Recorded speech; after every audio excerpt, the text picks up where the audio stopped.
All right, click the links to join the channel here over at SubScribe now over at Odyssey, now more than ever.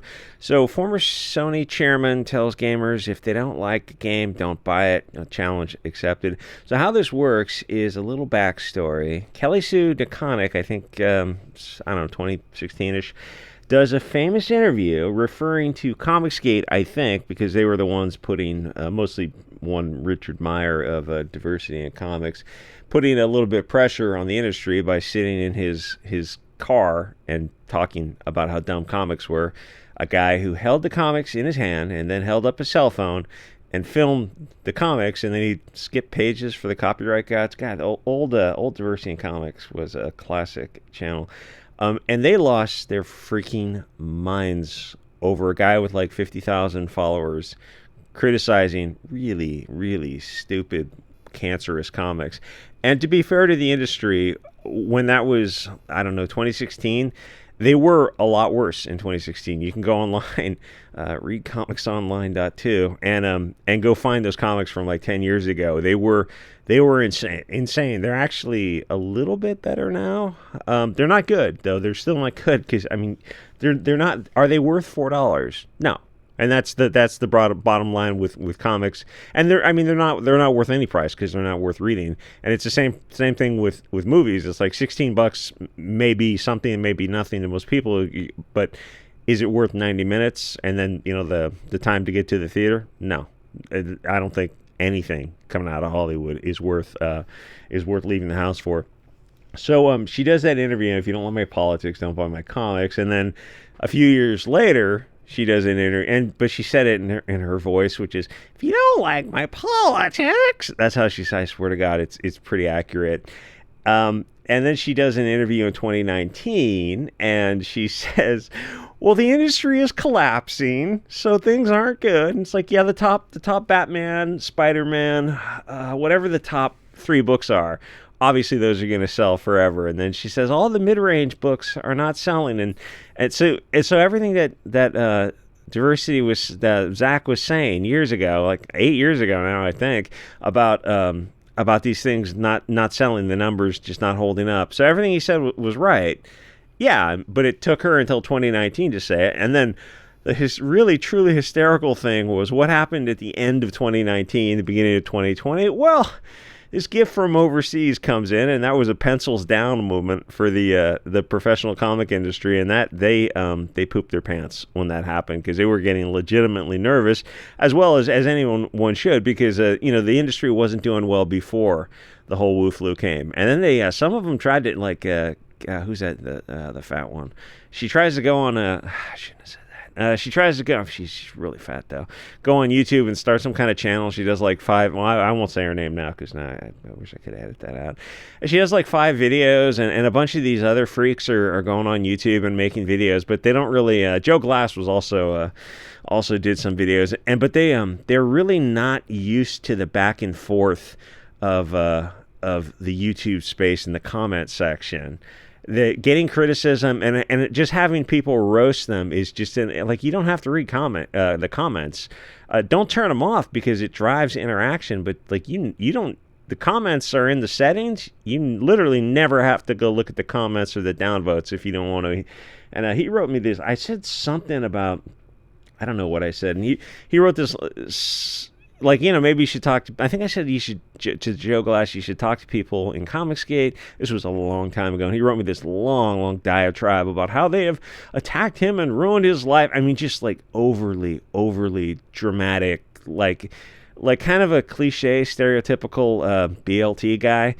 I think he went back and deleted it. Anyway, so she goes, people are not buying the comic books because they don't like the politics. And when she says that, you don't like my politics, that's a little bit of a straw man because that's not really the issue. It's a little bit different. People didn't like the politics in the comic books. Your personal politics, you can be as nutty as you want, and she definitely is. It's just, can you keep it out of the comic books? I go, sir, that is a bridge too far. We just cannot do that.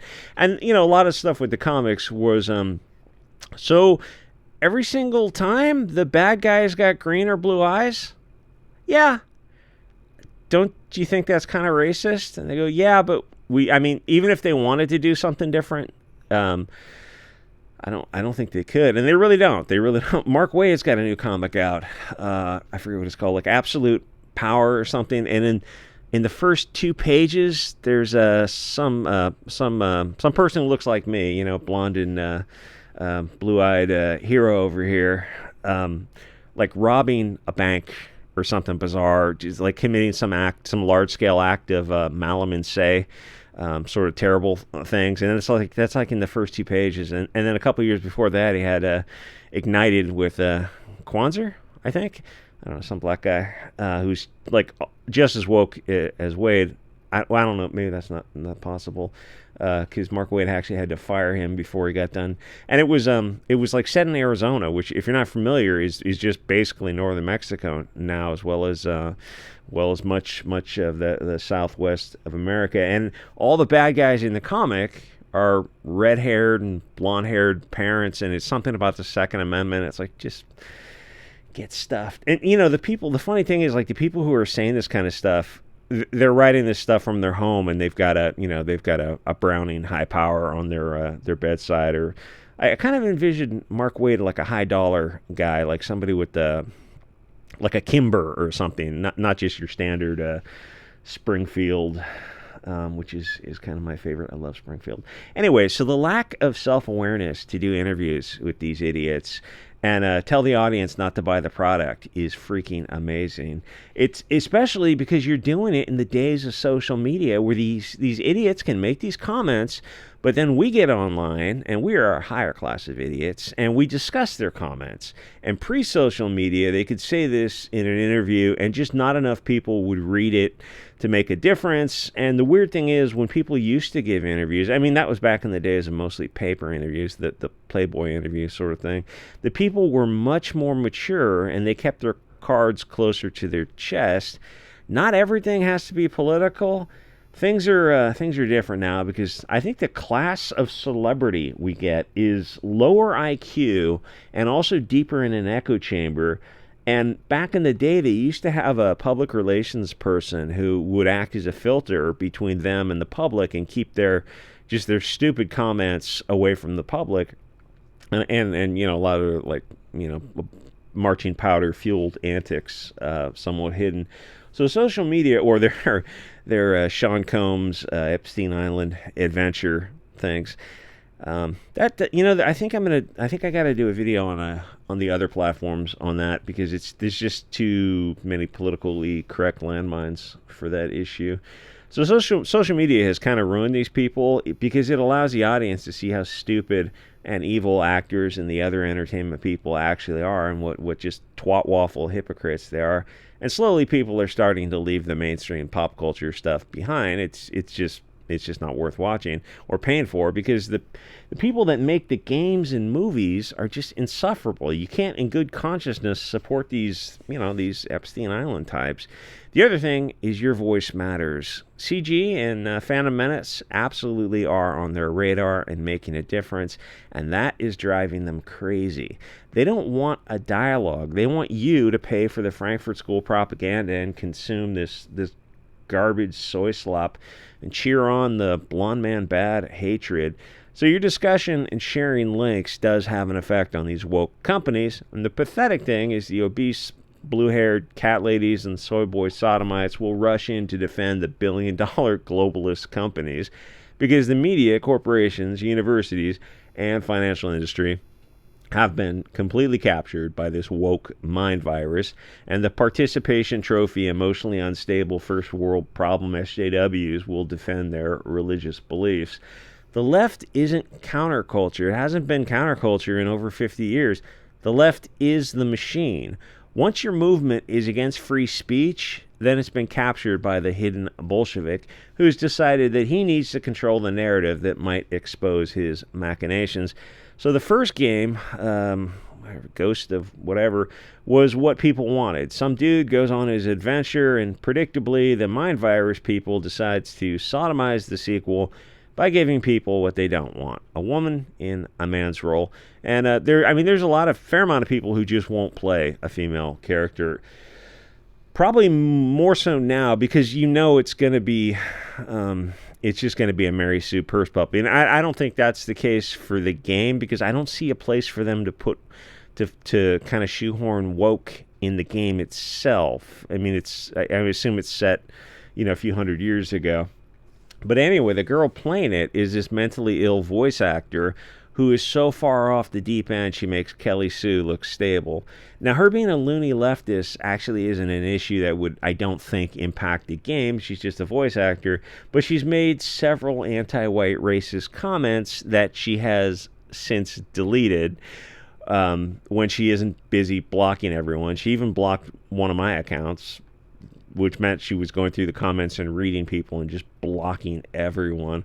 Because it's not a blockchain, because I don't follow anyone, any of those, like Park Place or Bounty into Comics or anyone in the comic industry or anything like that, because I don't follow them because they do run blockchains for that. So her old tweets, which were up a few days ago, it was just all like white, was in the first like 50 tweets, and they're all gone now. Shocking. So they were telling, one of her tweets was telling some bizarre story, and then everyone clapped type of stories about her marginalization and oppression of being, I don't know, Asian and wherever she was, and like something about bringing rice to school and all the evil blonde kids didn't understand it. It's just like a story that she made up to virtue signal against the only actual, oh dear God, marginalized people out there, the people of the light, us. Because the truth is, if she told a story about non-blonde bullies, she'd just be blacklisted in the industry. There's only one group that the puppet masters allow these NPCs to hate, and that's people like you, the beautiful European people. The only marginalized and oppressed, disenfranchised, and othered people actually out there. People of European descent, especially males and Christians. And the funny thing about these shaved head, nose ring, so random punk rock, but punk rock with rules, is that they are the NPCs. They have the same values as BlackRock and Chase Bank, and they think they're raging against the machine, which is, sponsored by State Street, Vanguard, and everything else. The thing is, you never actually have to buy woke games or movies again. The only thing that keeps people engaged is FOMO, the fear of missing out. But eventually that will pass because it's, as I keep saying, the intermittent chicken experiment. When everything is bad, there's no fear of missing out. You know the kind of people who are putting this stuff together. Now the thing is, even if this game is fine for what it is, you're still supporting a woke industry, and at some point, I mean, the voice actress is not a good person. She's very publicly racist.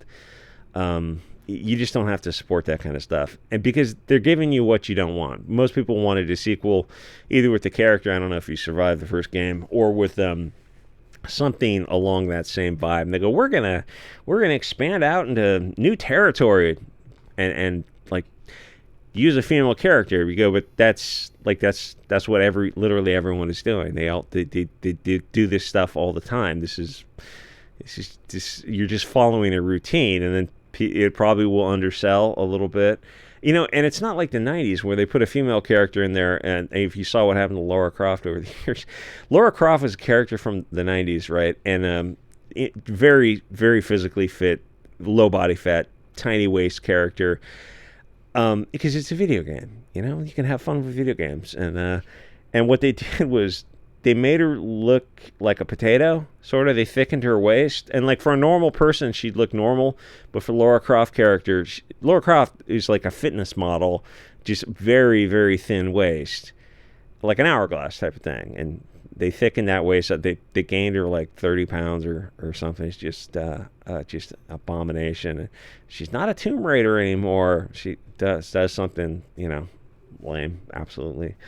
Them taking away gay and developmentally disabled, Arsler, are two very powerful ways to control the language and control people's thoughts, because those two words really sum up what's happening, what we're getting from these people. It's just, G-slur, R-slur.